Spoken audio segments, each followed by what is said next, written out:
Hi, I'm going to be talking to you today about rock painting, what you're going to need and how to do it. Here's a list. If you want to see what we're doing, you can screenshot this in 3, 2, 1.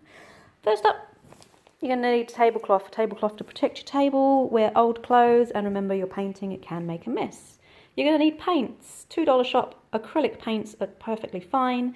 Acrylic paints are nice and thick. I wouldn't use watercolours or oil paints.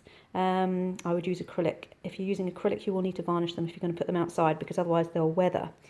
People swear by resin.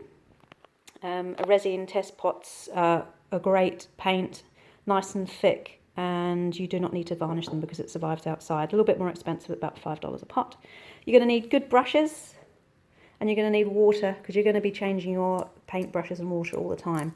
So I wash my paintbrush out and then I wipe it on paper roll. You're going to need a palette. If you don't have a palette, you can use an old takeaway container or a paper plate.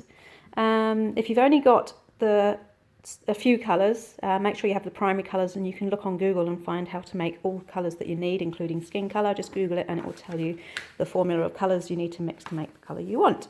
You're going to need ideas, millions of ideas. The more rocks you look at, the more Pinterest you look at, the more Facebook rock painting groups you look at, the more ideas you will have and inspiration. You can also get inspiration by looking at the rock. This one here looks like a foot. This one here looks like an avocado. This one here looks like a duck. So you'll find that the different shapes of the rocks also encourage what you're going to turn it into. And I'll find that I'll have a rock sitting on the side for a week until I decide what it needs to be.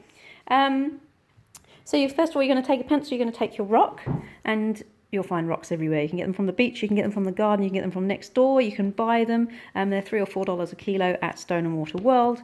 So you just draw your design on here, and then you'll just fill in the colours with your paint. I've tried undercoating. You don't really need to undercoat. It doesn't really make any difference at all. So once you've got your painted rock, just wait for it to dry, and then you can use your detail pen. These are Posca pens, these are paint pens. I've got a whole stack of colours, but I would recommend that you go out and you buy, you see how this is a 0.7 mil? I recommend a black and a white one, simply because the black's really good for outlining and white is really good for detail. As you can see on here, there's like white detail, it just brightens things up. So a black and white Posca pen. If you don't have a Posca pen, you can use Sharpies. Although I find they're not as bold, and apparently you need to cover them with a layer of PVA glue before you varnish them. So once you've got your details on, remember to write on the back as well. I write my tag name, so keep, hide and enjoy. Rocks NZ is the Facebook page I'm part of, and Pippadoodledoo is my name. So then you varnish it. So I've tried a few different varnishes. I've tried resin, which takes well over a week to dry. It's a nightmare and it stinks, so don't bother buying expensive resin. I've tried spray. Spray's pretty good, but again, it can be messy and you've got to do it outside on a clean day. So I just buy this $2 shop nail varnish, and it does the job really nicely. So this is the sort of rocks that I've done. You can just draw a picture on a flat rock, which looks quite nice. I stick on the eyes. As soon as I've done the varnish, I stick the eyes on, and then they're pretty solid on there. So that's a simple one. I've done like a little trio of mandala. You see these dots here? So these are my different dotting tools which I found around the house. So we've got nails. You literally take a dot of paint and you dot it on.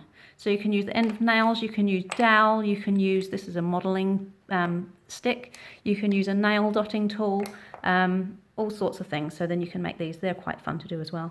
Notice how I've got my little set. I've got my burger and my hot dog. Yeah, I've got my set of fish.